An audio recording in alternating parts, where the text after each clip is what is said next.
आप सबको नमस्कार। बहुत मेजर डेवलपमेंट्स हुई हैं लास्ट टाइम जब कार्तिक जी हमारे साथ थे और इसके बीच में, और उन्होंने जो जो कहा वो बहुत कुछ एकदम सटीक बैठता है और वो हमने देख लिया पिछले महीने में। एक बड़ी डेवलपमेंट जो एक दिन की थी पर इम्पोर्टेंट थी वो ये थी कि पाकिस्तान के सोशल मीडिया हैंडल्स एकदम से इंडिया में अवेलेबल हो गए। कुछ बाद में कहा गया ये ब्यूरोक्रेटिक डिले है, ब्यूरोक्रेटिक ग्लिच है, और उसको फिर बैन कर दिया गया।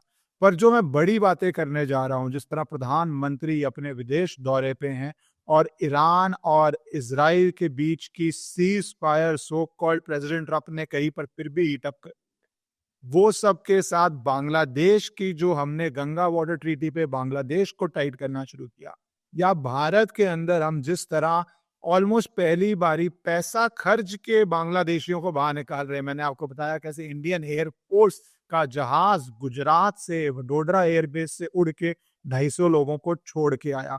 ये पॉजिटिव डेवलपमेंट्स हैं, पर इसमें कुछ चैलेंजेस भी हैं। पर मैं सबसे पहले आज, क्योंकि कार्तिक जी दुबई से ही जुड़ रहे हैं और पूरी एक चर्चा पड़ी हुई है कि मिडिल ईस्ट का जब हम पूरा टॉपिक कर रहे हैं, उससे पहले दुबई ने एक गूगली मारी है।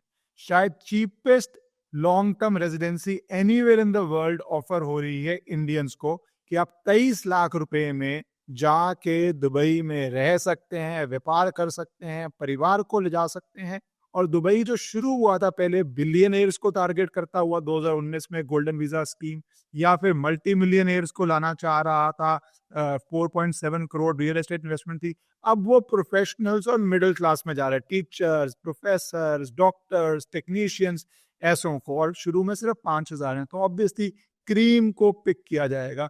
तो बाकी सारे वर्ल्ड अफेयर्स तो हैं ही हैं, पर मैं पहला चीज आज इकोनॉमी से शुरू करूंगा कि दुबई के इस डिसीजन, जो एक ब्लैक स्वॉन इवेंट था, बहुत प्रेडिक्टेबल नहीं था, उससे इंडिया की इकोनॉमिक स्थिति में क्या चेंज आएगा। तो Kartik ji, thank you for joining and you are joining from Dubai, तो उसी से आप शुरू कीजिए। Thank you Ishkaran ji. Namaste to everybody. देखिए, मेरे को आज इश्करन जी 25 साल के ऊपर हो गए दुबई में, right. And I can only say that this was one of my best decisions of my life. कि जब मैं पहली बार आया था, let me be very open about it, तो दुबई का जो एक इमेज था, जिसको हम ज्योतिष में आरूढ़ बोलते हैं, was like, okay, this is the place where you find certain shady characters, you will find this people, that people, and that is what in a way Dubai was looked up upon as. लेकिन look at the political will बोल सकते हैं, या एक इंसान का जो clarity of mind जिसको हम कह सकते हैं, या नॉन वोक अप्रोच कह सकते हैं, कि भाई दुबई भी, या UAE for that matter I would say, because ultimately everything major decision तो अबू धाबी से लिए जाते हैं, राइट। सो यूएई भी एक टी जंक्शन पे पहुंच चुका था, जहाँ पे अगर लेफ्ट जाता तो शायद वो भी एक सीरिया बन जाता। अगर मुस्लिम ब्रदरहुड या हमास के चक्कर में पड़ता तो वो भी शायद एक ऐसी कंट्री होती जहाँ पे गॉड नोस के कहाँ से मिसाइल आ रहा है, कहाँ से कुछ हो रहा है। लेकिन जो हमारे देश के राजा थे, शेख मोहम्मद ले लो, शेख जायद ले लो, they were visionary in the true sense. They could see the elephant in the room very clearly. और जिसको मैं हमेशा कहता हूं कि भाई, address the elephant in the room as it is, and address it in the language they understand. तो मैंने, क्योंकि 25 साल यहाँ पे रहा हूँ, तो 25 साल में मैंने देखा कि भाई एलिफेंट को कैसे एड्रेस किया गया और कैसे उनको अपनी लैंग्वेज में, भाषा में समझाया भी गया है, जिसकी वजह से आज के टाइम में UAE is the safest place to be. रात को आप 2 बजे 3 बजे, forget about women, you talk about anything. आपकी गाड़ी में अगर 2 मिलियन भी पड़ा हुआ है, फ्रेंकली स्पीकिंग, आपको इंडिया के जैसे, इंडिया में जैसे, ये आपको याद होगा और शायद अभी भी होता होगा, मैंने क्योंकि 28 साल बॉम्बे में भी स्पेंड किया हुआ है, तो हमारा उस वक्त रिकॉर्डर होता था।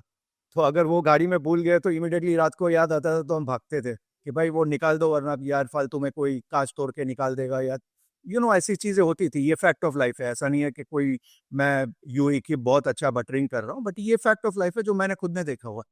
और यहाँ कट टू इन यूएई, अगर हमको याद आया कि अरे यार वो बैंक से 50,000 दिरहम निकाला था या इतना लिखा था, अरे गाड़ी में भूल गए, तो हम लोग बोलते नहीं यार, चल सुबह जाना ही है, नो प्रॉब्लम, गाड़ी में सेफ ही है। सो और ये कितने इंसिडेंट्स ऐसे हो चुके हैं इश्करन, वेर यहाँ पे लोग पैसा भूल गए हैं, मोबाइल भूल गए हैं, और it is still there after 2 hours 3 hours, या तो होटल ओनर ने किसी ने सेफली रखा हुआ है। तो all this plus add to that the non woke approach, ये सबसे बड़ी चीज है जिसकी वजह से लोगों को यूएई में आना होता है, दुबई में आना होता है, क्योंकि इट इज वेरी क्लियर कि भैया we have respect for everybody, but at the end of the day, this is our culture, and do not try to teach us or do not try to school us on what we should be doing it. और ये चीज मुझे बहुत अच्छी लगती है, और मुझे लगता है to if I could be very very open about it, this is how society should be, कि भाई रिस्पेक्ट सबका है, but ultimately Eid is more important boss. तो आप अपने भी त्योहार मनाओ, लेकिन don't school us on our things, how we should manage our effort. तो इसलिए आई थिंक इंडियंस जो है वो ज्यादा इजीली सॉर्ट ऑफ ब्लेंड होते हैं, क्योंकि by nature we are very अपने से अपना हिसाब रखो, we don't try to sort of, हमारा मिशन वो नहीं होता है कि भाई इसको हमको सिखाना है, या इसको हमको कन्वर्ट करना है, या इसको हमको ये करना है। That is never our agenda. Our agenda is always कि भाई हाउ कैन आई कॉन्ट्रीब्यूट। जैसे मैं आपको सिंपल एग्जांपल ईश्वरन जी दूंगा, मैं हमेशा, I am originally from Somnath, तो मैं सोमनाथ जब भी जाता हूँ तो हमारे सोमनाथ में एक सिस्टम होता है जहाँ पे हम फ्लैग, ध्वजा बोलते हैं हम लोग, we offer the flag to the temple, and I always do it because all my forefathers were from there, तो आई ऑलवेज डू दैट। तो वहाँ पे हमको संकल्प लेना होता है। तो हमेशा मुझे पूछा जाता है कि कार्तिक जी क्या संकल्प लेना है, तो मैं हमेशा बोलता हूँ यार महादेव से मैं क्या मांगूंगा, he gives me everything anyways. तो बोलते हैं नहीं, कुछ तो हमको बोलना पड़ेगा। तो मैं बोला कि भारत और यूएई का कल्याण हो, बस वही आप संकल्प ले लो। तो कहना क्या है कि भाई we are brought that way, कि एक जन्मभूमि होती है और एक कर्म भूमि होती है। तो हम कर्म भूमि का भी उतना ही रिस्पेक्ट करते हैं, और उसको भी हम उसकी जमीन को भी हम नमस्ते करते हैं, और उसको भी हम माँ मानते हैं। क्यों? क्योंकि वो भी खाना खिला रही है। तो आई थिंक ओवरऑल ये सारे हमारे इंडियंस का माइंडसेट है Ishwaran, and I think that is what the Arabs also see through, कि भाई they are not that mindset where they can ever be a threat to us. They are people who are by per se बहुत ही progressive mindset के लोग हैं, genuinely दूध में शक्कर की जैसे मिक्स होते हैं। They are not going to take over us, और don't have a mindset which is very very conniving sort of mindset कि भाई हमको ये ले लेना है, या and then neither are we a violent people, we don't go on the streets, we don't do anything, पत्थर तो दूर की चीज है, कुछ भी नहीं करते। So and we have a long history, right, इतने सालों की हिस्ट्री। तो I think all these are a big tick mark। जो आपने बोला ना, दो बातें बहुत इंटरेस्टिंग लगी इसके अंदर।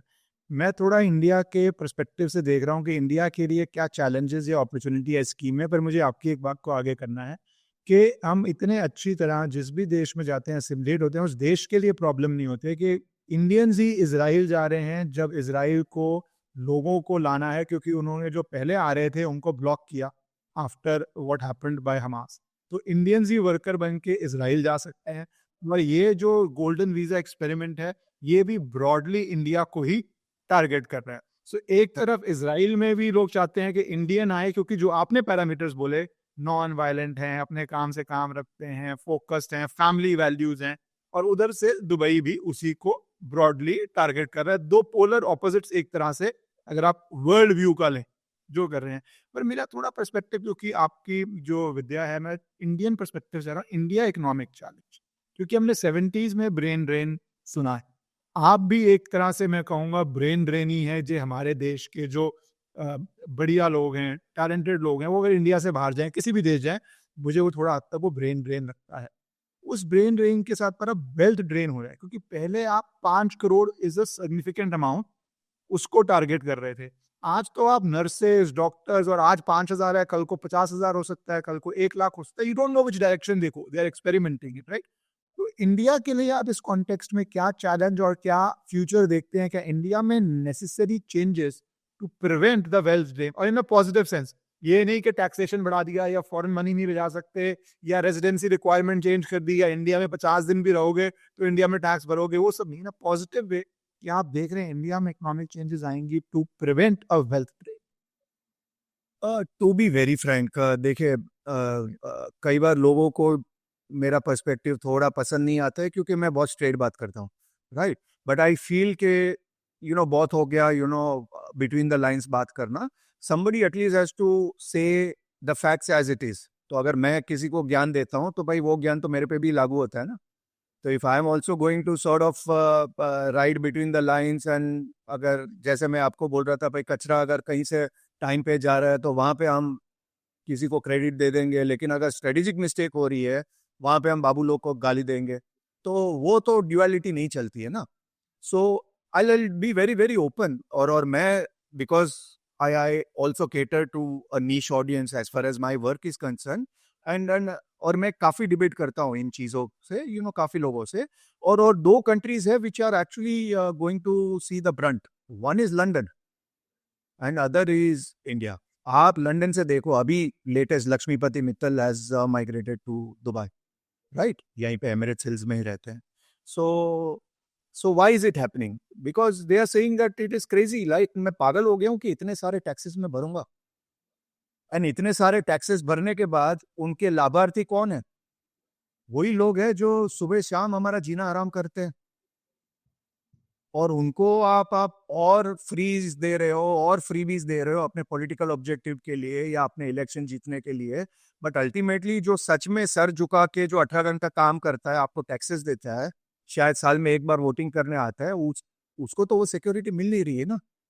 वो तो देख रहा है कि यार अभी मेरी बेटी रास्ते पे जा नहीं सकती है, अगर गॉड फॉरबिड उसको साथ कोई इंसिडेंट होता है तो भाई ग्रूमिंग गैंग्स में तो आप तो, क्योंकि वो आपकी पॉलिटिकल सॉर्ट ऑफ कम्युनिटी है या वोटर्स है, तो आप तो उस पर मतलब इन्वेस्टिगेशन भी नहीं करना चाहते हो.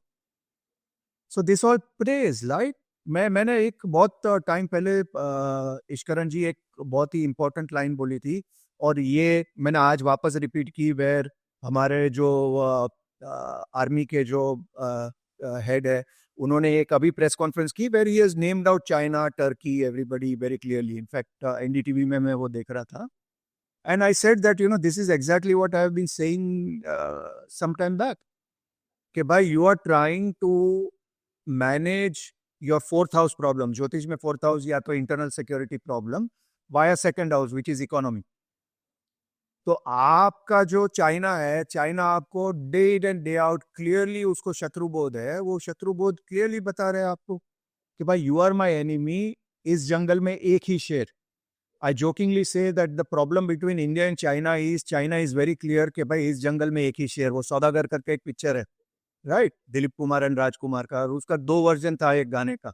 एक था कि इस जंगल में हम 2 शेर, एक वर्जन था इस जंगल में एक ही शेर. सो चाइना वो वाला गाना गा रहा है कि भाई we are not giving to even allow you to grow to that level where you are even going to compete with us, because there is only one शेर. हमको ये प्रॉब्लम है, वो गुड बॉय इमेज जिसको मैं बोलता हूँ कि भाई नहीं यार, हम दोनों शेयर है यार, चलो ट्रेड करते हैं, let us increase our business. अरे but that guy is doing everything to ensure that your internal security is under problem and you are not going to grow. और वो चीज ऐसा नहीं है कि हमको अभी ऑपरेशन सिंदूर के टाइम पे पता चला. आप अगर शाहीन बाग को भी खोदोगे, आप फार्मर्स प्रोटेस्ट को भी खोदोगे, कहीं ना कहीं आपको वो पैसा आपको घूम फिर के चाइना से आप मैप कर पाओगे. Same with Turkey. लास्ट अभी में मैंने ओपनली बोला कि भाई ये सैलाबी का जो कॉन्ट्रैक्ट है वो ऐसा तो नहीं है कि भाई अभी 6 महीने पहले किया है कि भाई नेहरू जी करके गए थे. So we have to change as a country. और जब वो एज ए कंट्री चेंज हो जाएगा, जैसे आप देखो UAE, Muslim brotherhood is band, Hamas is band. You cannot be an apologetic, you cannot make anti-Semitic comments against Israel. There are Yahudis staying as well over here, Israelis are staying here. तो they are very clear ना भाई, they are addressing their problem कि भाई दुनिया भर की नौटंकी हमारे घर में मत लाओ भैया. If you are an apologist for somebody, भाई यार तुमको वो करना है तो भाई you like इमरान खान हो, क्यों पीटीआई के नारे आप मारो अपने इस्लामाबाद में, यहाँ पे नहीं चलेगा. में भी मार लो, नहीं इस्लामाबाद या लंदन में मार लो. लंदन में तो है ही ना यार. बेचारे जो नवाज शरीफ लंदन में रहते हैं, उसके आजू बाजू में जो लोग हैं Ishkaran, they are basically in tiers. वो बोलते हैं यार ये क्या है यार, रोज हम लोग यहाँ पे मतलब वॉक भी नहीं कर सकते, रोज पीटीआई वाले खड़े रहते हैं. वो चीज आप यहाँ पे करके दिखाओ, 2 दिन में आपको 2 दिन भी नहीं लगेगा, 2 घंटे में डिपोर्ट हो जाओगे आप. Which is right, and that's why people are liking UAE कि भाई भाई नो वोकनेस, सीधी सी बात है बॉस, काम करो चुपचाप, यहाँ पे टैक्सेस अगर तुम्हारा है तो टैक्सेस भरो, टाइम पे बिल भरो, पैसा जो कमाते हो कमाओ, you be happy we be happy, but if you try to school us, you try to teach us how to run our country, boss you are on your way out. इसीलिए मैं बोलता हूँ जब आप बोलते हो कि भाई कंट्री अबव एवरीथिंग, तो भाई at some stage they thought that probably Israel is something you know which can be of strategic value to us. So वो 25 साल पहले फ्रेंकली स्पीकिंग ईश्वरन मैं सोच भी नहीं सकता था कि कभी आप वर्ड इजराइल भी यहाँ पे बोल सकते हो। Forget about you know being a supporter, और forget even about telling even meekly कि भाई जो अक्टूबर 7 में हुआ वो गलत हुआ, वो गलत हुआ, लेकिन फिर भी आप बोल नहीं सकते हो तो because somebody might take you differently। पर आज के टाइम में you see the main handles, you know they are very very you know clear कि बॉस ये जो किया हमास ने is not something which is allowed. At the same time Israel को भी जहाँ पे क्रिटिसाइज करना है क्रिटिसाइज करते हैं, but what am I trying to say the broader perspective is what people like कि यार ठीक है भाई अपने टैक्सेस भर रहे हैं, हमारे साल 4 दिरहम जा रहे हैं अगर गाड़ी में, पर at the same time we are seeing के भाई ब्रिजेस बन रहे हैं, वी आर सीइंग के यार एमिरेट्स एयरलाइंस में, आप एमिरेट्स के एयरपोर्ट में आओ यार, within 30 seconds you are gone, you know everything is top class। so more and more people who are coming here, जैसे हम पहले गुजरात को एक प्राइड लेते थे, राइट, हमारा एक नारा था कुछ दिन तो गुजारो गुजरात में, एंड आज के टाइम में भी I stay to that among Indian states still Gujarat is very very nice in terms of security and other things। but अगर आप दुबई आ रहे हो तो आप बोलोगे यार यहाँ पे तो यार मेरे को बेस्ट ऑफ इडली सांभर मिलता है, या आपको सुबह उठ के आपको अदरक वाली चाय चाहिए तो भी आपको कोई कहीं ना कहीं कैलाश पर्वत मिल जाएगा, या you will have a best of thali restaurants having there all the franchisees over here. जो लोग अभी जैसे मुझे एक आर्मीनिया से ले आया था, और उसको मैं हमारे यहाँ पे वीनस करके एक बहुत फेमस रेस्टोरेंट है, वहाँ पे I took him to eat South Indian because he was craving South Indian. तो वो बोलता है यार ऐसा सांभर तो मेरे को यार कहीं पे इंडिया में नहीं मिलता। मैं बोला that is why people are coming here, क्योंकि आपको अगर 2 रुपए की चाय पीनी है और आपको 20 लाख की चाय पीनी है गोल्ड प्लेटेड इन बुर्ज अल अरब, तो वो भी आपको मिलेगा। तो ये जो चैलेंजेस हैं इकोनॉमिक, जैसे जोक चल रहा है कि आप ई क्लास इंडिया में लें अराउंड अबाउट 90-95 लाख रुपीस की, या 23 लाख का वीजा लें और दुबई में जाके 70-75 लाख की ई क्लास है, तो ई क्लास तो आपके पास आ ही जाएगी। तो ये चैलेंजेस हैं, बट देखो दुबई में अब अपनी प्रॉब्लम्स हैं, अपनी चीज़ें हैं। इंडिया डेमोक्रेसी है, डेमोक्रेसी में लीगल प्रोसेसेस हमेशा स्लो होंगे, will take time. Even US के अंदर आप जाएगी, जैसे हम कैलिफोर्निया जाते हैं, इतनी गंदगी है बिकॉज ये अब कैलिफोर्निया को कई लोग पूप कैपिटल कहना शुरू हो गए हैं वर्ल्ड का, जबकि उसकी इकोनॉमी देशों से बड़ी है, it's bigger than most Nations in the world. तो डेमोक्रेसी की अपनी ब्यूटी भी है और अपनी प्रॉब्लम्स भी है, because you have stay in the governance. तो अलग अलग चॉइसेस हैं। कई लोगों को डेमोक्रेसी नहीं चाहिए, उनको चाहिए भाई मैं आराम से पीस से रहूं, मेरा लाइफ अच्छा है, मेरा बच्चा अच्छा है, वो तो चैलेंजेस हैं। बट सेम एक्सपीरियंस इश्करन आई हैड इन न्यूयॉर्क। मैं न्यूयॉर्क भी गया था तो मुझे एक ही चीज बोली गई थी, यार कार्तिक कुछ भी कर यार उनके मेट्रो में मत जाना, you will have a shock. And I'll tell you in a way, because I also keep traveling. I was in Spain few months back, and I keep traveling around the world. But I will tell you one thing without almost thinking other ways, कि आज के time में हम कहीं पे भी जाते हैं ना, and I'm sure जो लोग दुबई में रहते हैं, यूएई में for that matter रहते हैं, they will agree to this. No country sort of impresses us anymore. और ये एक बहुत बड़ा कॉम्प्लीमेंट है यूएई के लिए कि आज के टाइम में हम कहीं पे भी जाते हैं तो भाई कहीं पे भी ऐसा नहीं लगता, लाइक इंडिया से आप कहीं पे बाहर जाते हो तो आपको लगता है ना वाह ये क्या है यार, ये क्या जबरदस्त है, इतनी टाइम पे ये चीज चल रही है, इतना वो। मैं एक सिंपल एग्जांपल देता हूँ, like I love Broadways a lot, right. तो now Dubai has got its own Broadways called Dubai Opera. Huh? And there are now 3 similar things coming out. A month back, there was a play called Raja Di Raj, based on Lord Krishna, which was there. और यहाँ पे you should have seen the scenes. Like it was लोग आरती कर रहे हैं stage पे, श्री कृष्ण आने के पहले कोकोनट तोड़ रहे हैं। The feel that you will find it in India. और अभी नेक्स्ट वीक जस्ट आपके शो पे आने के पहले मैंने देखा कि आशुतोष राणा का हे Ramayan, which is based on Ramayana and basically is playing the role of Ravana in that. So what I'm trying to say is a much higher thing कि आज के टाइम में मैं क्योंकि यू नो एंड लोगों को भी पता है कि I speak out quite openly, right? तो if I speak out quite openly, मेरे को सर्टन एरियाज ऑफ इंडिया में फिर भी डर लगता है कि भैया वहाँ पे कुछ प्रॉब्लम हो सकता है। यहाँ पे फिर भी as long as I am logical and I am within my boundary, I feel much more safer. So all those put together, it is a big sort of a tick mark for UAE in this current scenario.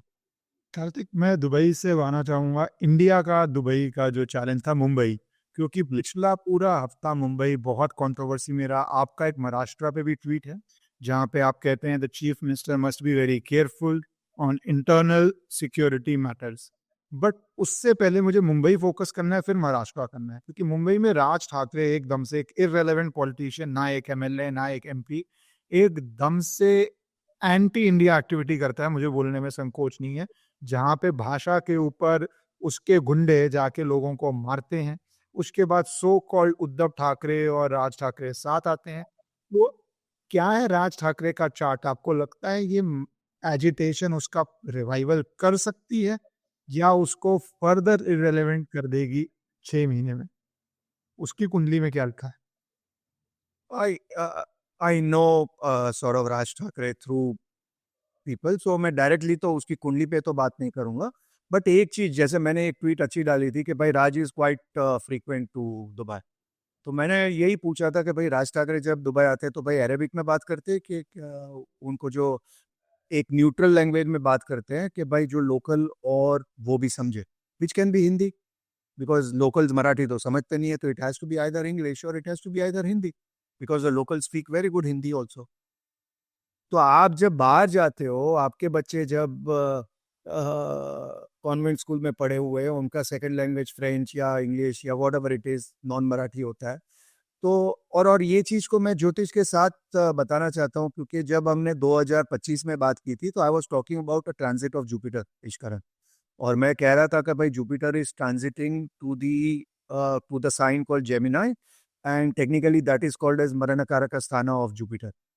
और उस वक्त मैंने बोला था कि भाई religious sort of divide,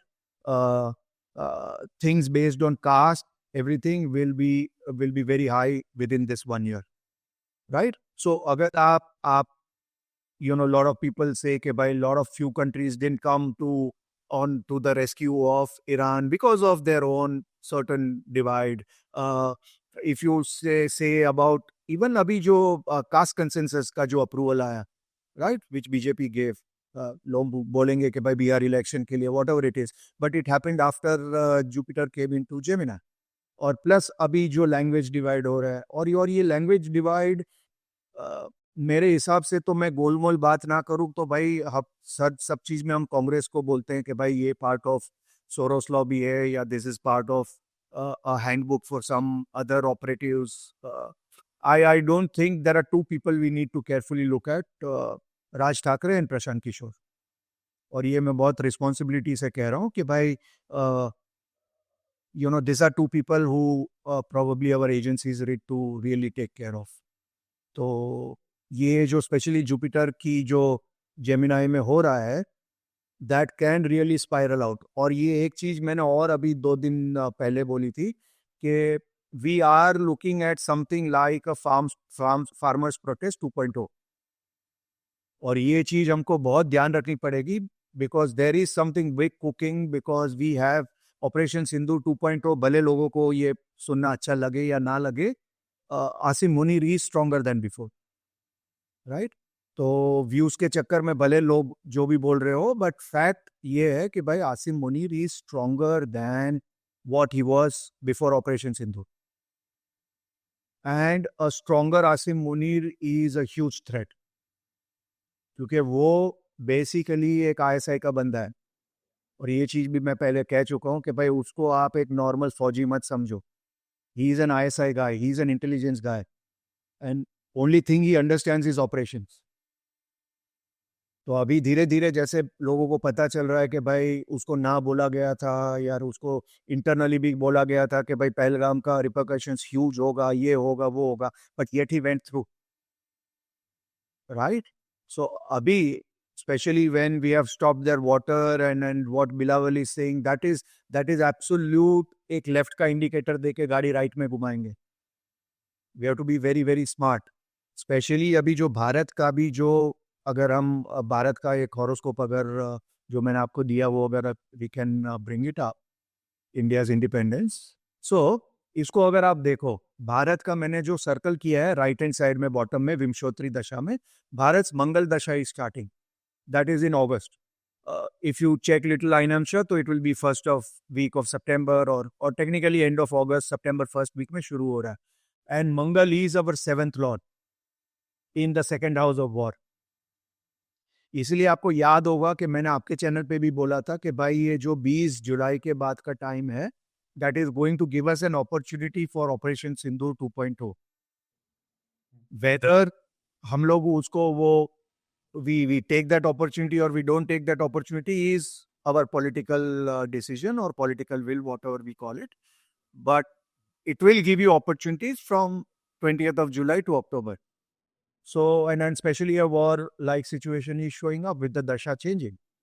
तो ये सब आप असिमुलेट करके देखो, प्लस उसको आप कनेक्ट करके देखो जो राज ठाकरे कर रहा है या जो प्रशांत किशोर कर रहा है बंगाल में, अरे बिहार में, plus the farms protest that I put up to you, plus Asim Munir getting stronger। अगर लोग स्मार्ट है तो they will be able to sort of understand कि what is the bigger game plan and what I mean to say। Kartik, मैं प्रशांत किशोर और बिहार पे थोड़ा late आना चाहूंगा क्योंकि बिहार इलेक्शन भी आ रहा है और प्रशांत किशोर वहां पे बड़ा प्लेयर, नॉइजी प्लेयर तो बन रहा है, बड़ा नहीं बन रहा वो आप कहिएगा। बट जो आपने मुंबई की बात की और महाराष्ट्र की बात की, जो आपका ट्वीट है कि the chief minister needs to be very careful, तो कई लोग तो देखते हैं that chief minister of Maharashtra post 2029 is a national figure. कुछ लोग योगी आदित्यनाथ में देखते हैं, कुछ लोग अमित शाह जी में देखते हैं, तो अलग अलग चॉइसेस हैं और डेमोक्रेसी में अच्छी बात। सो आप क्या चार्ट देख रहे हैं देवेंद्र फडणवीस का to deal with Mumbai issues अगर ठाकरे भाई जुड़ते हैं and national scope of the chief minister? देखिए, सबसे firstly let me tell you, I am very fond of Devendra भाई। मैंने हमेशा एक वर्ड उनके लिए यूज किया, he has got lot of political class. तो वरना जो उनके वो Sanjay Raut, but to deal with Sanjay Raut and yet not lose the temper, you have to have a lot of political class। So and he deals with it very nicely। Otherwise also I feel I personally like him very much। लेकिन उनका जब swearing in हुआ था उस वक्त मैंने एक red flag उसी डे पे दिया था कि भाई अपने आप फोर्थ हाउस में there is a concept called as पापकत्री। when you have malefic planets in the third house and the fifth house, so the house जो between होता है that is the pressure house, उस पे pressure आता है, right? तो वो दोनों मेलिफिक्स है और फोर्थ हाउस जैसे मैंने पहले बोला is related to internal security. और लोग अगर इसको समझ पा रहे हैं तो अभी 1 वीक या 10 दिन पहले अपने एनएसए भी उनको मिले थे, Ajit Doval had met Devendra ji also. And people know कि भाई एनएसए लेवल का जो ऑफिसर और टेक्निकली आई वुड से ही, अमित शाह, नरेंद्र भाई are top 3 guys who are practically running the government, right? So अगर वो पर्सनली अगर जाके मिलते हैं, not even through the messenger, that means there is a message जो वो चाहते नहीं है किसी और को बताना, डायरेक्टली देवेंद्र भाई को बताना चाहते हैं। और ये चीज मैंने अलर्ट की हुई है based on the swearing in chart कि भैया हमको ध्यान रखना है, specially on some political establishments. So the attack could very well be around some political governments और पॉलिटिकल एस्टेब्लिशमेंट इटसेल्फ और अ पॉलिटिकल लीडर इटसेल्फ। तो ये हमको बहुत ध्यान रखने हैं। और ये जो अभी करंटली जो हो रहा है, जैसे किसी गुजराती को थप्पड़ मार दिया मेरा भाईंदर में, मतलब मुझे फ्रैंकली नहीं लगता कि भाई कोई भी देशभक्त होगा, देश प्रेमी होगा, इवन महाराष्ट्रियन होगा, वो अपनी सेंसेस में सोच सकता है कि भाई Bombay without its cosmopolitan nature can survive, right? Dubai भी आज के टाइम में सर्वाइव कर रहा है because of its cosmopolitan nature, right? तो only difference between probably in Dubai and Mumbai, because उसको आप दोनों एक तरीके से फाइनेंशियल कैपिटल है अपनी अपनी कंट्री, कंपेरेबल है। और Dubai started from nothing almost 30 years ago, 35 40 years ago maybe. So एक ही है internal security and the rule of land कि बॉस पता है यहाँ पे नौटंकी होगा तो बॉस तू अपनी यहाँ पे तो रह नहीं पाएगा, और अगर आप इवन लोकल हो तो भी you will have the repercussions. So वो एक चीज है। इंडिया में क्या है, फिर भी वो थॉट प्रोसेस होता है कि भाई अगर चलो राज ठाकरे को कुछ किया तो फिर यार और बढ़ेगा, अगर कुछ और बढ़ा तो बीएमसी इलेक्शन में क्या होगा, अगर ये हो गया तो वो क्या हो गया, अगर इसका इम्पैक्ट बिहार में क्या होगा। तो frankly speaking, this are all things which are the elephant for India to address, कि can we at least have one nation one election, कि भाई खत्म करो और 5 साल एटलीस्ट काम तो करो कि भाई लॉजिकल डिसीजन आप ले पाओगे। जैसे आपको एक सिंपल एग्जांपल देता हूँ ईश्वरन, मेरे को इंडिया में भी घूमना बहुत पसंद है and practically I am in India every month. अभी वापस दिल्ली आ रहा हूँ, उसके पहले आई वाज ऑपरेशन सिंदूर के टाइम दिल्ली में था, उसके बाद वापस 20 दिन दिल्ली में था, अभी वापस दिल्ली आ रहा हूँ, उसके पहले 10 बार वाराणसी था, I was in Kumbh. So why I am saying that is I love coming there, and कई चीजें मुझे लगती है यार this is a no brainer यार। लोग इतना, जैसे वाराणसी में जिसको मन आ रहा है वो पान खा के थूक रहा है, right? And then I am very clear कि भाई India can survive purely on tourism, you know everything else is a plus plus plus plus, क्योंकि हमारे पास मंदिर भी है, गोवा भी है, हमारे पास टॉप मस्जिद भी है, टॉप गुरुद्वारास भी है, टॉप गिरजाघर भी है। So technically speaking there is so much of variety including, मतलब हमारे पास रेगिस्तान भी है राजस्थान में, you know we have everything. Only देवी लोग हिंदुस्तान पे स्नो सब कुछ है।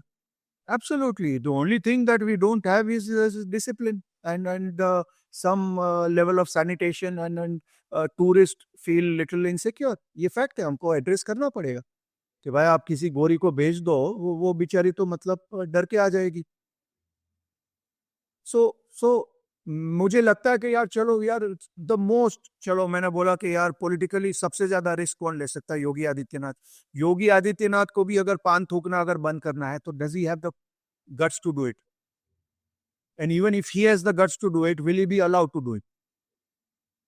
नहीं, पॉसिबल ही नहीं है, क्योंकि कोई ना कोई इलेक्शन होगा, बाईपोल इलेक्शन होगा या किसी गली का इलेक्शन होगा, वो कर ही नहीं पाएंगे, भले it is the most logical thing to do it.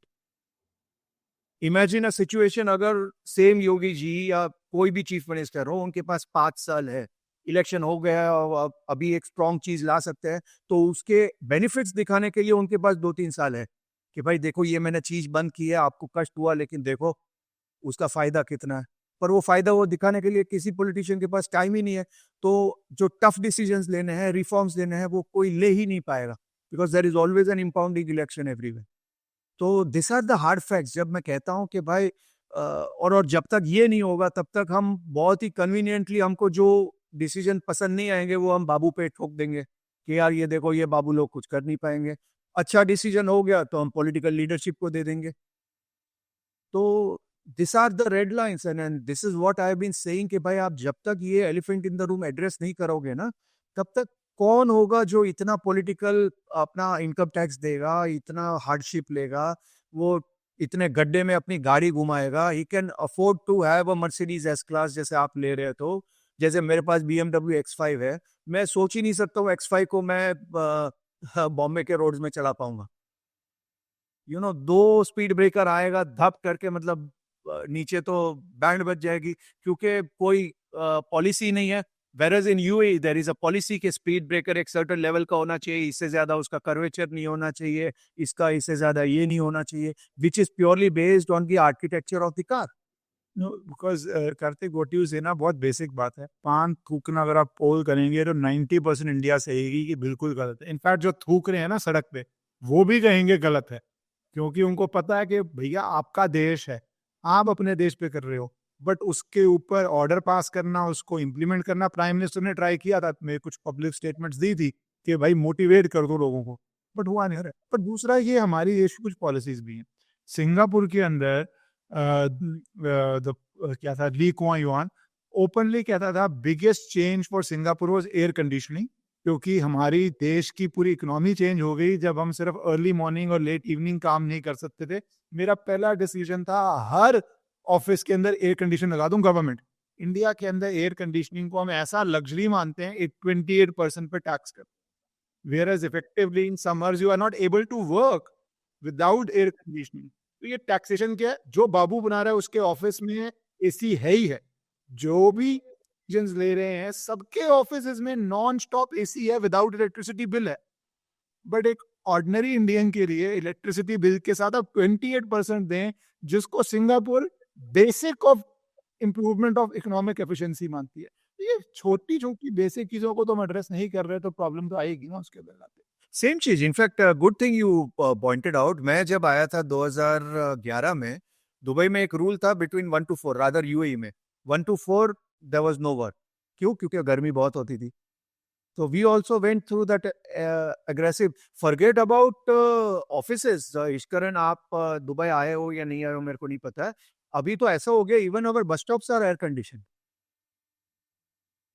तो जो लोग बेचारे बसेस में जाते हैं, वर्कर्स है, to that level our our Raja is thinking कि भैया जो है, एक स्पॉन्सरशिप ही लानी है भैया, तुम्हारी एड लगा देंगे, तुम स्पॉन्सर कर दो, ठीक है, दोनों का काम हो जाएगा।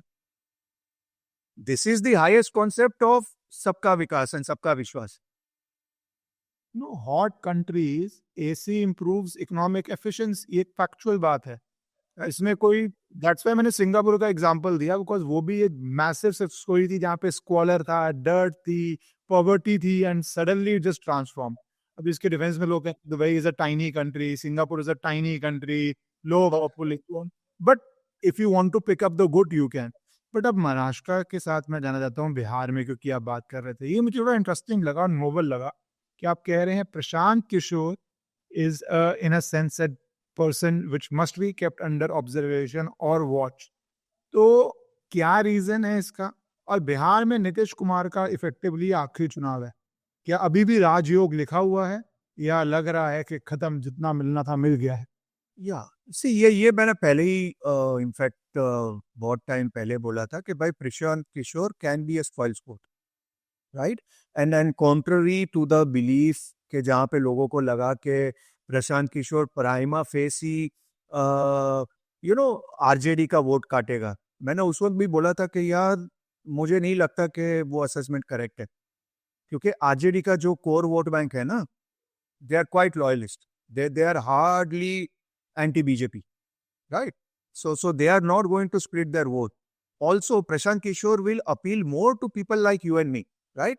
People who are rational people who are to a certain extent in certain stage of life, certain stage in their life, and a little bit above their caste equation and so on and so forth. So who are they? The upper caste, so to say, who think about India. तो उनको वो ज्यादा sort of rational बंदा लगेगा कि नहीं यार अभी चेंज चाहिए यार, बहुत हो गया यार, ये नीतीश कुमार वंस मोर तो नहीं चाहिए भैया।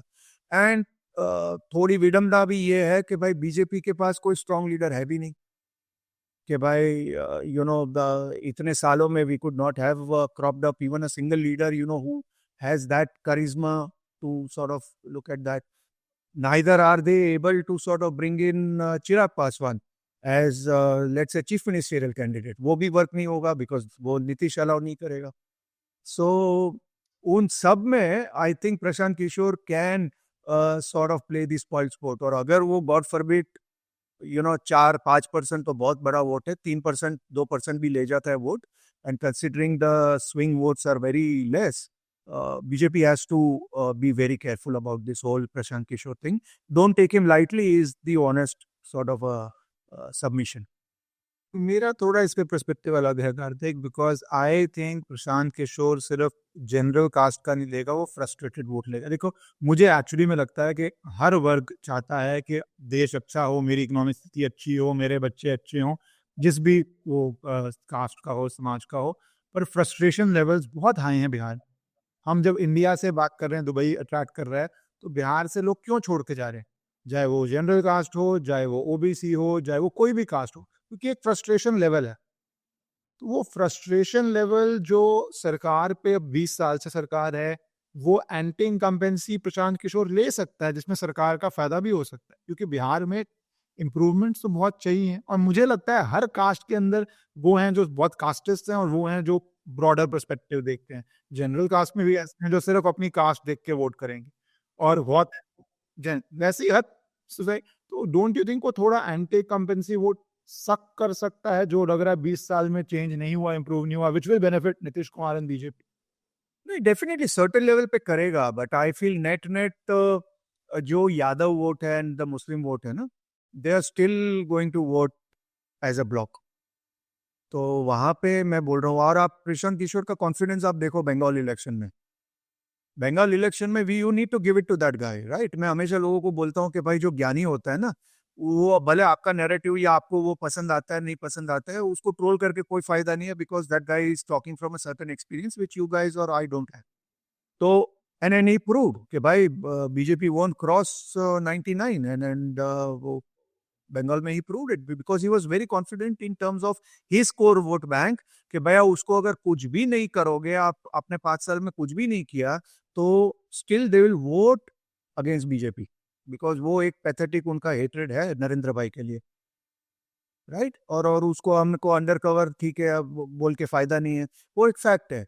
And the Yadavs are primarily going to be over there. तो मैं ये नहीं कह रहा हूँ कि भाई एक भी यादव या एक भी मुस्लिम क्रॉस वोटिंग नहीं करेगा, मैं नेट नेट बात कर रहा हूँ कि net net we have to be very careful about Prashant Kishor and he can be the spoil sport for BJP and at least create a situation where it can be a election where there can be comfortable victory, या तो again वो 240 वाला चीज लेके आ जाएगा वापस, where everything's everybody's name will be in the frame.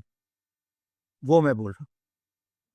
जो बट ओवरऑल आप क्या देख रहे हो बिहार में? नीतीश कुमार का लग रहा है अभी भी राजयोग बचा है या जाते जाते जा रहा है? तेजस्वी यादव का चार्ट अगर आपको कभी टाइम मिला है देखने का अपॉर्चुनिटी, उसके भविष्य में क्या है? क्योंकि इन अ सेंस तेजस्वी यादव अपने आप को लीडर ऑफ ऑपोजिशन तो स्टैब्लिश कर गया है।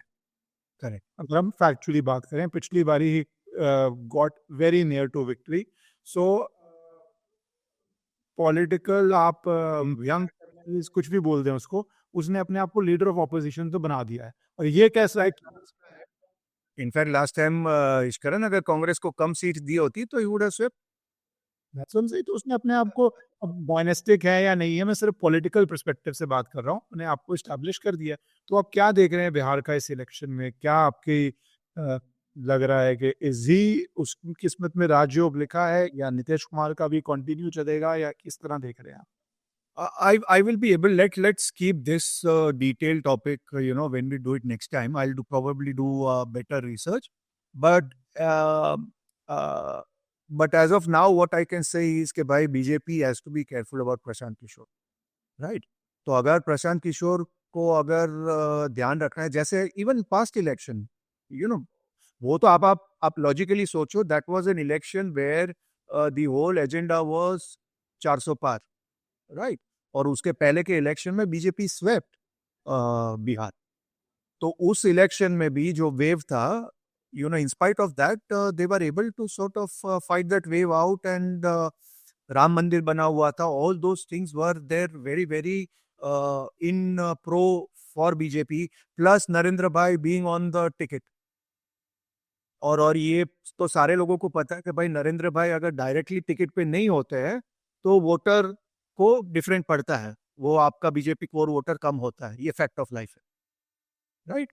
तो all put together plus Tejashwi has his core support, जो मैंने बोला कि भाई जो यादव एंड मुस्लिम्स उसका जो कोर सपोर्ट है, वो net net will vote for him. तो प्लस अभी अगर वो फ्रिंज वोट या जो फेंस सिटर्स है उसमें से कितने लोग प्रशांत किशोर लेके जाते हैं और कितना वोट एक्चुअली वो बीजेपी का तोड़ते हैं और कितना vote actually he takes out that, I as of now if I might put my neck on the chopping block I would say that Prashant Kishore will damage BJP more than RJD is my humble submission. जब हम damage की बात कर रहे हैं तो 0.5 threat India की बात करनी है। जैसे मैंने इंट्रोडक्शन में कहा कि अब एयरफोर्स के प्लेन पे रोहिंग्या, आप कुछ लोग कहेंगे या बांग्लादेशी, सॉरी, इलीगली जो भारत में थे 250 को भेजा गया। 250 is a drop in the ocean, not even a drop in the ocean, because estimates very from 2 crore to 5 crore illegal in India. And but एक ग्लोबल वातावरण बना है। ट्रम्प ने आइस, जो यूएस की इमिग्रेशन को और डिपोटेशन को फोकस करती है, उसका बजट 5-6 टाइम्स बढ़ा दिया है। कुछ लोग कह रहे हैं ऑफिशियली 37 बिलियन हो गया है, और बाकी एजेंसी जोड़ो तो it could be 100 billion, which will be more than the defence budget of most Nations.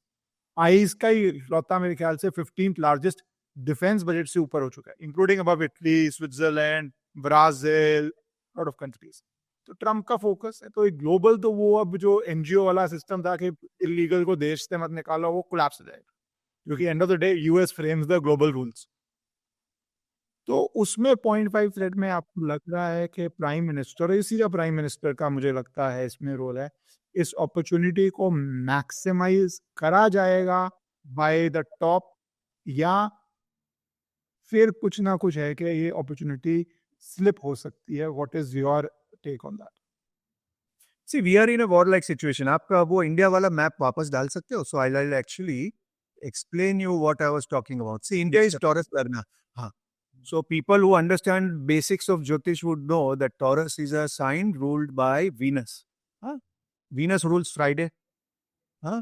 Rahu is people, जो actually आपके हैं नहीं, या let's say who are foreigners or who are basically aliens, right? So these are all people who are aliens who are in the sign of Venus. So ये 0.5 जो हम coded language में कहते रहते हैं, वो तो भारत की कुंडली में जन्म से है। हाँ, दूसरा एक चीज हमको समझना पड़ेगा। देखो, सारे जो प्लैनेट्स है ना इंडिया की कुंडली में, they are between Rahu and Ketu. So lot of people, and that is a snake yoga, जिसको हम काला सर्प या काल अमृत है technically, but basically it is a clear problem which is there. So now, when that Mangal Dasha is going to start from August, it is going to give us a clear sort of an opportunity for us to take it up. अभी एक चीज खाली मेरा problem ये है कि भाई America is that way very two sided. वो उसको जो करना होता है तो वो उसकी लेजिटिमेट नीड्स है, उसको वो इलीगल एलियंस बुलाएगा। आप वही चीज करोगे तो ह्यूमन राइट वायलेशन करके आपके पीछे 10 सॉर्ट ऑफ रिपोर्टर्स भेज देगा। तो एज इसीलिए मैं बोल रहा हूँ कि India is in that situation जहां पे हमको वो गुड बॉय वाला इमेज छोड़ ही देना चाहिए कि भाई हमको ये गुड बॉय नहीं, we don't want to play by your rules, we play by our rules. Next time we get an Operation Sindoor 2.0, if Mahadev gives us that opportunity, let us not use that nice flowery word that the attack was non-escalatory by nature. मैंने मैंने ये चीज हंसते हंसते कहीं पे बोली थी कि भैया इश्करण समझो मेरा और आपका जरा भी बनता नहीं है। हाँ, और मैं आता हूँ दिल्ली में, नोएडा में, और आपके भाई को मार के जाता हूँ। हाँ, और बाद में मैं आपको फोन करके बोलता हूँ इश्करण देख यार तेरा भाई बदमाश है, तू भी जानता है, मैंने उसको थप्पड़ मारा है, तू बुरा मत लगाना। तो इश्करण जी क्या करेंगे? क्या बोलेगा कि सरदार खुश हुआ, शाबाशी देगा? या ही इज गोइंग टू से कि अरे यार मेरा भाई है, तू होता कौन है यहाँ पे आने वाला, तेरे को तू तो रुक, मैं तेरे को दुबई आके मारूंगा। That is going to happen.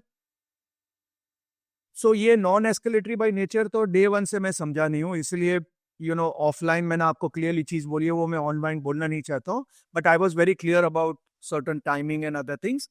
But next time मैं जो बोल रहा हूँ कि यार हर country goes by stages, and India by nature has a problem of Taurus लग्न, because Taurus is ruled by Venus and Moon, which are basically very cultured planet. तो हम हमेशा चाहते हैं कि भाई नेगोशिएशन टेबल पे आ जाओ, बोल भैया टर्की तेरे को क्या चाहिए, वी विल डू ऑपरेशन दोस्त, अरे यार तेरे को से हम ड्रोन ले लेंगे, बोल यार तेरे को 2 कॉन्ट्रैक्ट चाहिए, 2 कॉन्ट्रैक्ट दे देंगे, let's have piece. which is not a bad thing, but bad thing in the yuga in which we stay. भाई ये चीज हम सतयुग में करते तो ठीक है, समझ में आता है, but the rules of this yuga is purely ruled by Mangal. तो मंगल की लैंग्वेज कौन समझता है? पुतिन समझता है। एक महीना पहले पुतिन ने क्या बोला? पुतिन ने एक बात बहुत ही इंपॉर्टेंट लाइन बोली है Ishkaran, this is worth understanding and analysing. He said that everywhere where our Russian soldier puts our feet is Russian land. मैंने बोला यार, मैंने सिटी मारा, मैंने बोला ये बंदा समझता है rules of the game.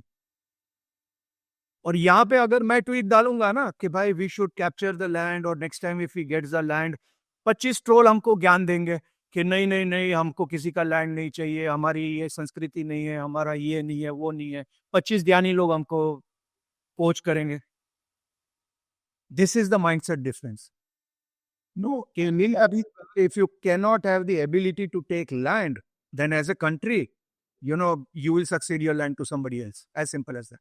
No, and absolutely US की जब आप रूल्स बोलते हैं कि वो खुद इलीगल को डिपोर्ट कर रहे हैं, भारत क्या करेगा? इसलिए भारत को उसके अंदर मैंने पूछा कि ये टॉप से ही फ्लो करना पड़ेगा, नेशनल लीडरशिप को एक फर्म डिसीजन लेना पड़ेगा, और दिशा ठीक दिख रही है कि हवाई जहाज में बैठ के फेंक रहे हैं, क्योंकि न्यूयॉर्क टाइम्स बीबीसी कह रहा था, पूरा एक आर्टिकल छपा के किस तरह हमें हाथों से बांध के समुंदर के बीच फेंक दिया गया। वो ये एक तरह का नरेटिव बना रहे थे। और यूएस की जो आप कह रहे हैं, मैं उसको ही बता देता हूँ। अगर कोई सिविलियन को टारगेट करे तो वो वॉर क्राइम, कोई डाउट नहीं है, ये सेकेंड वर्ल्ड वॉर 2 से चल रहा है। जब यूएस ने किया था तो डोनाल्ड रम्सफेल्ड ने आके बोल दिया कलेक्टरल डैमेज। भाई हम डैमेज तो दुश्मन को करने जा रहे हैं, अगर स्कूल पे गिर गया, हॉस्पिटल पे गिर गया, तो वो कलेक्टरल डैमेज है। कोई और करता तो वॉर क्राइम है, वॉर ट्रिब्यूनल बैठना चाहिए, उसको डिपोज करना चाहिए या उसको एग्जीक्यूट करना चाहिए। हम कर रहे हैं तो कलेक्टरल डैमेज है। आप देखो ना ईरान में, look at the double speak. IAEA, it was under IAEA, and IAEA is saying that everything is under control. They are going by the rules of IAEA. And नहीं, इनको मतलब मारना था तो मारना था। तो बेसिकली वही तो कह रहा हूँ ना भाई, जो जिसकी लाठी उसकी भैंस। In Kalyuga you play by the rules of your might. Iran situation का क्या होगा कार्तिक, क्योंकि मिडिल ईस्ट एक्सप्लोसिव है, और ईरान सिचुएशन पे ये जो सीज फायर है, इनिशियली जो ट्रम्प को आके बोलना पड़ा है they don't know what the F they are doing, अब वो 90% उसका ड्रामा भी होता है, बट वो drama to give a message to both था कि भाई मेरे लिए अभी ceasefire important, is how I see. ठीक है, तो वो ड्रामा से दोनों को मैसेज दे रहा था कि एंड में basically US is the one which will decide it. तो वो मैसेज और ईरान सिचुएशन में, ईरान के चार्ट में आप क्या देख रहे हैं, how is that going to play out, because वो ट्रिगर और फ्लैश पॉइंट तो बहुत बड़ा है। अगर आपको ईरान वाला, अगर if you can get that thing, is this the one? या नहीं तवा सी एक रेड में मैंने बोला है चैत्र शुक्ल प्रतिपदा ऑफ 2025 ईरान। तो एक मैंने ये वेबिनार किया था, और in fact I announced it in December 2024। जब ये मैंने वेबिनार किया था, फिर फरवरी में भी किया था। मैंने बोला था कि भाई Iran will be hit after April 20 to October, between that frame Iran will be hit, and there is high chance of not a regime change but the king to be changed.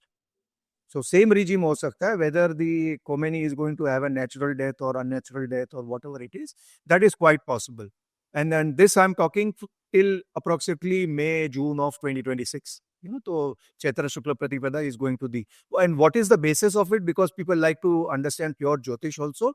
It is Karka Lagna chart, and both the Lagnesh, Varesh, everything are in that 9th house of boss.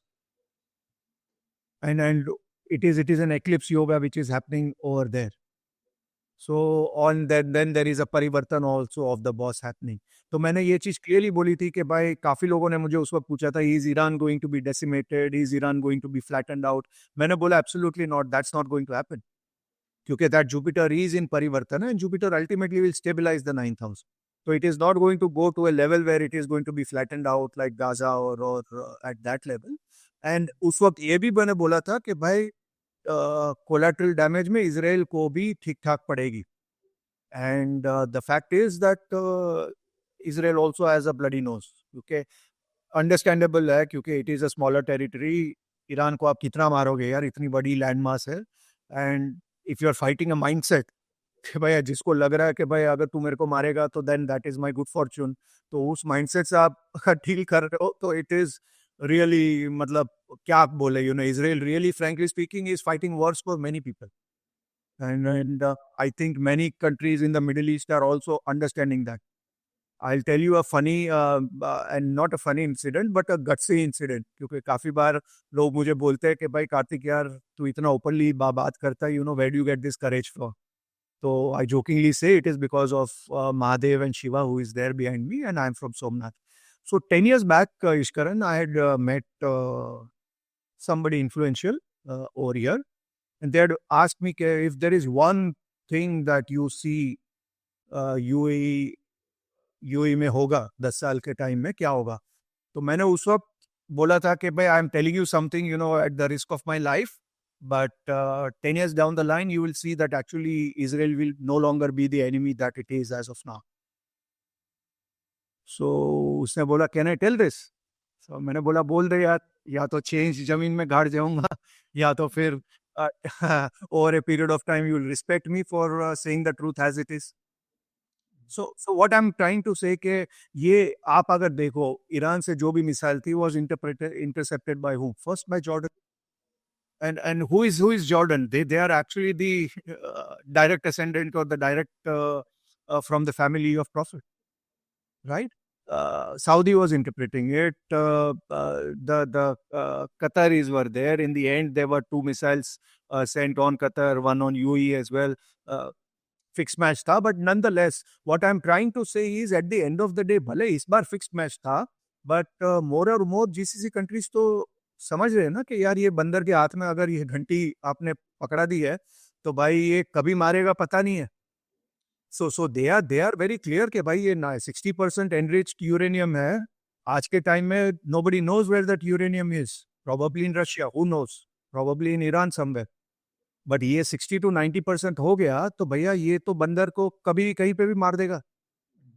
It's not just about it. It can give it to anybody. Like just few days back, there were many projectiles from Yemen hit on Iran or on Israel. So world is understanding, and even the Middle East region, what I'm talking about, the Saudis, the UAEs, and the rational and logical sort of leaderships, they are understanding कि boss ये तो आज भले इसको Israel को खत्म करना है, but 5 years down the line वो बोलेगा कि भाई मेरे को तू भी पसंद नहीं है, भाई I am going to hit you also. So once it has the end weapon, बाकी सब कंट्रीज भी अंडर प्रेशर है. तो उसकी डिस्टेंस कुछ है नहीं है, रिएक्शन टाइम कुछ है नहीं है. अगर आप रिएक्शन टाइम और डिस्टेंस की बात करें तो वो प्रॉब्लम. बट ईरान का पाकिस्तान, क्योंकि आपने आसिम मुनीर की बात की, टुवर्ड्स द एंड में थोड़ा ईरान पाकिस्तान इंडिया का करना चाहूँगा. ईरान में देखा किस तरह Pakistan went with US. Iran के लिए वो थ्रेट ऑन बॉर्डर आ चुका है. ईरान लीगली इलीगली सैंक्शंस के बाद पाकिस्तान में बहुत ऑयल बेचता है. वैसे भी पाकिस्तान में क्राइसिस है उन चीज़ों की, जैसे अभी माइक्रोसॉफ्ट छोड़ के निकल गया, इकोनॉमी तो कोई है नहीं. माइक्रोसॉफ्ट से तो बेसिक कंपनी जिसका मैं बोलता हूँ आटा है, सॉरी नमक है. अगर आटे में नमक भी अगर आपको यूज़ नहीं हो रहा तो आपकी देश की हालत बहुत अच्छी है, वो दिख रहा है. लेकिन माइक्रोसॉफ्ट छोड़ के जा रहा है 25 साल बाद. तो ईरान को समझ आ चुका है, पहले ही पता था पाकिस्तान का challenge. Do you think Iran doing something on that? फिर मैं लास्ट क्वेश्चन आसिम मुनीर पे लूँगा. सी ईरान का ये चीज है कि भाई all said and done Iran still has a soft corner with Pakistan. Okay, considering the situation that at no point Pakistan wants to be seen as friends with Israel. Let me put that clearly, right? Internally, तो obviously there are enough proofs कि भाई meetings तो होती है, lot of information is shared, all those things is there. But at an exterior, because Pakistan is sort of sustaining based on their hatred towards the Hindus and the Yahudis and so on and so forth.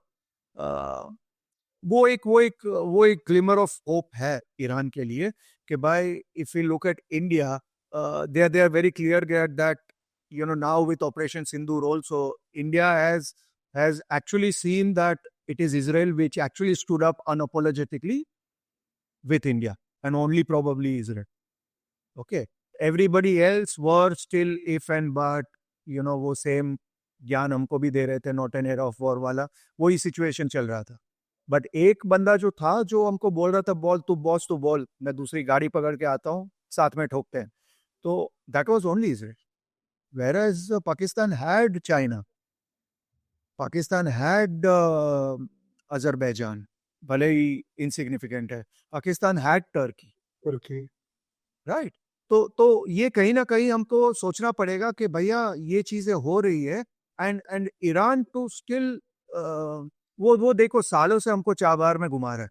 और मैं internally जब बात करता था तो मैं उनको बोलता था कि भाई you guys are actually trying to put too many eggs in the basket with Iran. वो आपको चाबार में घुमा रहा है. एंड वो उनको मैं फिर ईरान का चार्ट देख के बताता था कि भाई देखो यार, they are only trying to play around with you. Ultimately they will still have a little soft corner for Pakistan. Take it from. So I think that is what is happening. And now every country, see all those so-called democracies, आप America ले लो, Iran ले लो, they all like to deal with the so-called establishment या their army. Why? Because they all know कि भाई ultimately तो shots army लेता है.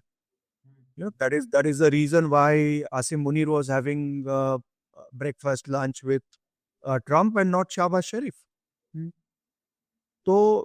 तो ये सारी सिचुएशन है ना, we have to be very very careful. about the Mangal Dasha which is coming up, but especially next 2 years for India, जो बहुत बड़ा escalations होने वाला है इश्करण जी, because all these people are going to gang up against India. No but अब जो ये Asim Munir factor है विच एज आपने स्टार्ट किया और आपने कहा कि वो अपनी आई में और पाकिस्तान में अपने प्रोपागेंडा से अपने आप को सक्सेस दिखा रहा है, बट उस सक्सेस के साथ एक प्रेशर भी है उसके ऊपर, और वो प्रेशर ही मैं आपकी बात जो आपने शुरू से कही थी कि जुलाई 20 के बाद एक और ज़्यादा डेंजरस टाइम फॉर वर्ल्ड आ रहा है, तो उसको अपनी सक्सेस अब मेंटेन करनी है विजा विज इज आर्मी कुलीग्स, क्योंकि वहां पे भी उसको इंटरनल चैलेंजेस ऑफ रिप्लेसमेंट है. Field marshal is in the sense of permanent post, of permanent designation, आप कभी एक तरह से रिटायर नहीं होते, तो एक इंटरनल चैलेंज उसके लिए आर्मी में जो रिप्लेसमेंट चाह रहे हैं या जो नेक्स्ट अपने आप को एक्सपेक्ट कर रहे थे उनकी तरफ से आएगा. और दूसरा सा चैलेंज ऑफ सक्सेस, अगर इंडिया कायम रहा इंडस वाटर ट्रीटी के ऊपर सस्पेंशन पे, मैं अगर कायम रहा को बोल्ड हाईलाइट अंडरलाइन इटैलिक सब कुछ कर देना रहा, तो उसको वो तोड़ना पड़ेगा, उसको वहां पे सक्सेस दिखानी पड़ेगी. Right, he is riding a wild tiger by saying मैं जीत गया हूं, मैं सक्सेसफुल हूं. और वो सक्सेसफुल के बाद अगर लोग पानी में तड़प रहे हो, पंजाब तड़प रहा हो, नहीं चल पाएगा. बिल्कुल वो बिगेस्ट टाइम जो अब एक डेंजरस कॉकटेल हो रहा है, झूठ की विक्ट्री और पानी ना होने की रियलिटी, उसके अंदर उसको रिएक्ट करना पड़ेगा, और रिएक्शन उसका एक ही होता है, एक ही ऑप्शन, भारत पे कुछ ना कुछ हमला करना. बिल्कुल वो करेगा, and he will use other territory, not via Kashmir, that is for sure.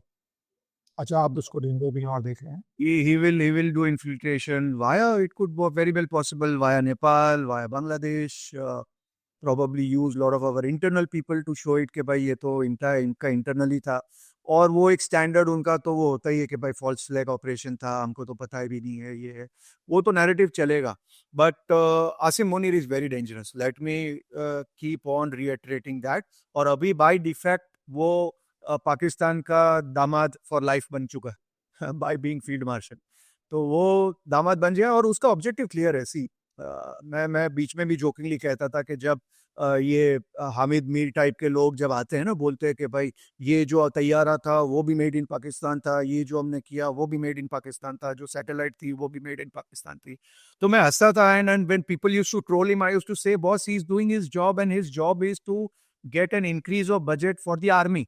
उसको भैया वो आईएसपीआर वालों ने भैया यही एक उसको एजेंडा दिया हुआ है कि भैया तू पाकिस्तान की आर्मी की रोज सुबह शाम शाइन करते रहे और हमारा बजट बढ़ेगा और तेरा ये शो चलता रहेगा. And and he got that because that budget has been increase. और पाकिस्तान का अभी एक दुर्भाग्य बोलो, मतलब सेल्फ रिस्पेक्टिंग कंट्री के लिए तो दुर्भाग्य है, बट उनके लिए तो सेल्फ रिस्पेक्ट नाम की कोई चीज नहीं है. तो उनके लिए तो frankly speaking operation Sindoor is like actually दोनों हाथ से, इट्स लाइक दोनों एंड से उनको रेवड़ी बांटनी है. एक तरीके से वर्ल्ड स्टेज में या उनकी पॉपुलेशन के लिए बोलेंगे कि भाई बुनियाद मसूद में यो देखो हमने 6 जेट गिरा दिए, ये किया वो किया, पीछे जाके चाइना को बोलेंगे यार तूने कैसे वेपन्स दे दिए यार, मतलब इनकी इतनी मिसाइल्स आके बैठी यार, देखो हमारा इतना बड़ा क्रेटर है, हम तो ओपनली बोलना शुरू करेंगे. चाइना बोलेगा भैया चुप हो जा भैया, ऐसा कुछ मत बोलना, तेरे को जो जो चाहिए हम लोग दे देंगे free of cost, and just keep हमारा, वरना मार्केट वैल्यू डाउन हो जाएगा. एंड वही चीज वो अमेरिका से भी बोलेंगे कि यार क्या दिया था यार, F-16 तो यार चला ही नहीं यार, ये देखो यार एक छोटी सी आर्मी वो इसने उड़ा दिया, तुम्हारे हैंगर में देखो इतना क्रेटर पड़ गया. तो दे विल आल्सो से यार guys okay no problem, will get a cease fire done, don't worry. So that is exactly what I'm saying. कि self-respecting country for India, it is unthinkable to even deal with it like that. With Pakistan, वो तो दो side की रेवड़ियां बांट रहे हैं ना. देखो आप उनको इमीडिएटली वो वर्ल्ड बैंक से भी लोन मिल जाता है, यहाँ से भी world loan. And the irony of it is कि भाई वर्ल्ड का जो टेररिज्म का जो मैकेनिज्म है उसका वो हेड है. सो ये तो पाकिस्तान ने एक आर्ट फॉर्म में रिड्यूस कर दिया ना एक्चुअली, एज ए देश सेल्फ रिस्पेक्ट छोड़ के और देश की प्रोग्रेस छोड़ के, अगर सर्वाइवल की सिर्फ बात करें, प्रोग्रेस की नहीं कर रहे, तो भीख और ब्लैकमेल का अद्भुत कॉम्बिनेशन है उनके पास. pure blackmail. And if I might borrow the golden words of Major Gaurav Arya, he had used a very nice line कि बेइज्जती उतनी महसूस होती है जितनी बेइज्जती इतनी होती है जितनी आपको महसूस होती है। सो अगर अगर इफ यू आर मतलब बेइज्जती प्रूफ देन तो और क्या होता है, मतलब आप तो कोई आपको बोलेगा यार तेरी कोई इज्जत ही नहीं है भैया, नहीं है भाई, मेरे बैंक में अकाउंट में पैसे आ गए ना, वो ठीक है भाई, दो चाट और मार दो लेकिन 2 मिलियन और भेज दो। So that is why I'm saying कि देखो we are saying this in a lighter format, but Pakistan के पास जब भी पैसा आएगा that is going to be used for terrorism and इसमें इसमें clear है, and especially at a situation now when मतलब बोलने के लिए उन लोग हाइब्रिड regime बोलते रहते हैं, but there is nothing like a hybrid regime. It is Asim Munir who is calling all the shots, and if he is calling all the shots, उसकी अकाउंटेबिलिटी सिर्फ एक ही चीज पे है कि बॉस तूने इंडिया को कितना डिस्टेबलाइज किया। सो चाइना को भी उसको रिपोर्टिंग देनी है। हाँ, CIA बाय ऑल मतलब गुड काउंट्स, ऐसा नहीं है कि भाई CIA has ever liked India, it never likes a strong country, right? So all said and done, that is what I'm saying कि वो farmers protest, ऑपरेशन सिंदूर, ये वो we have to be very very clear, and इसके लिए मैं हाथ जोड़ के कहता रहता हूँ कि भाई भारत को एक सिचुएशन में पहुंचना है जहां पे we have to get out of that good bye syndrome.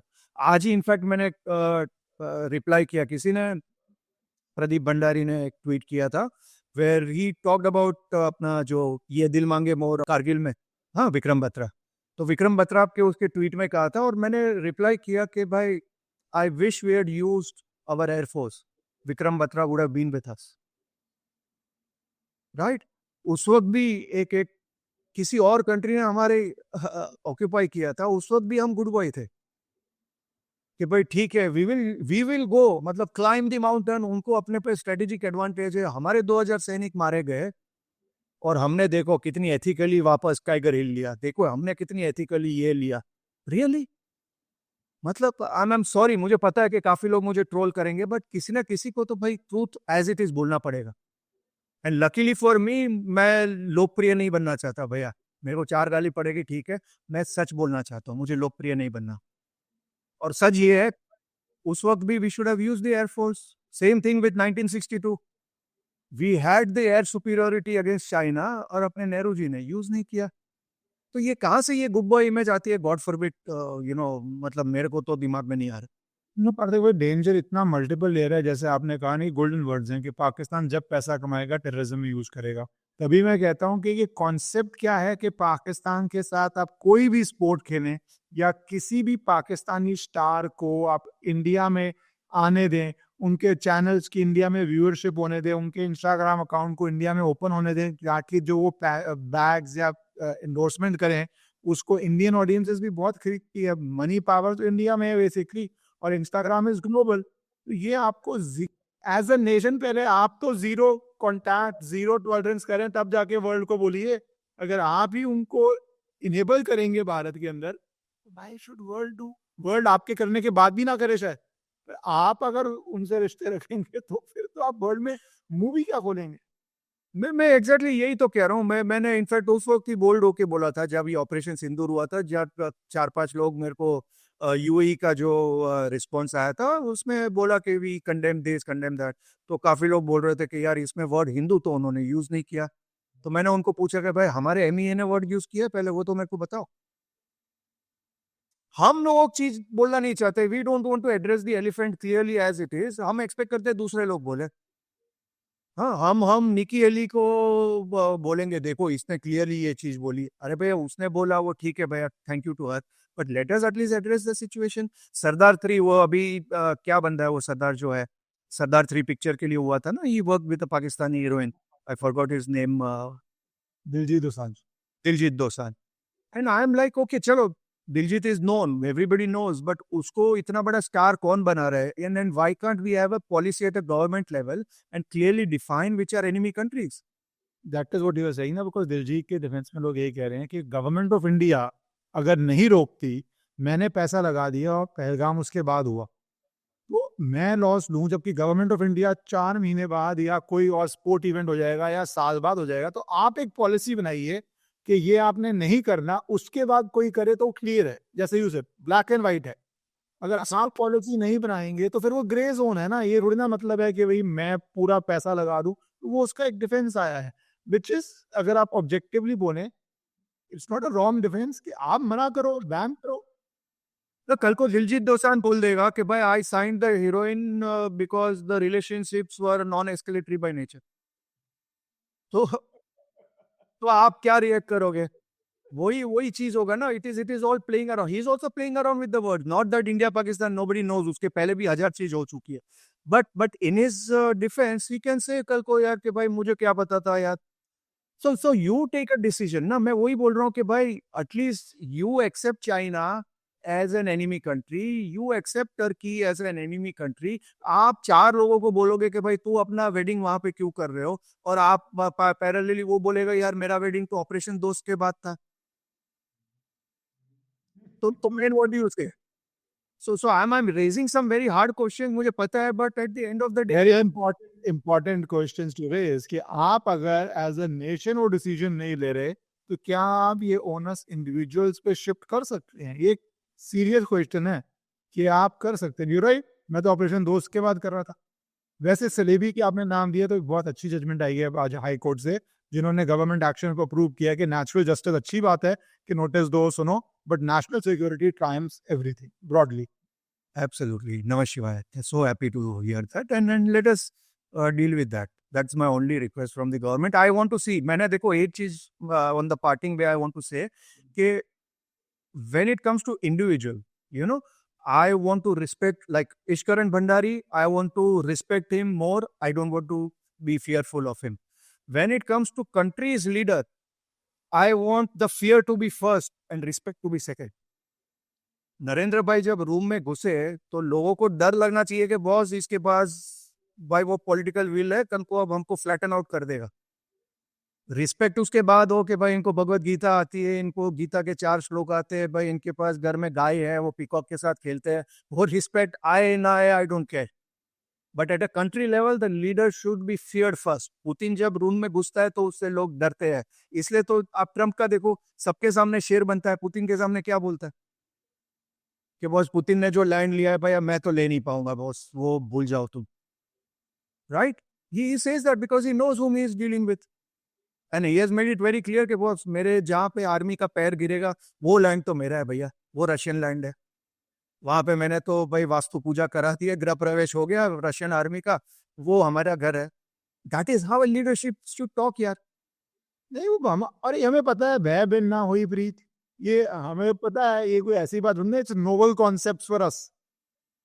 लगता है तो उसको हम इम्प्लीमेंट ना करें और वो भूल जाएं तो क्या कर सकते हैं। बट थैंक यू कार्तिक, आपने आज इतना टाइम दिया, और अब थोड़ा दिनों बाद जब नई डेवलपमेंट जिस तरह चल रही है, आप इंडिया भी वही रहे हो, तो we will again do this Bihar election at length when we, Bihar election को आराम से डिस्कस करते हैं। ठीक है, thank you so much, thank you, नमस्कार।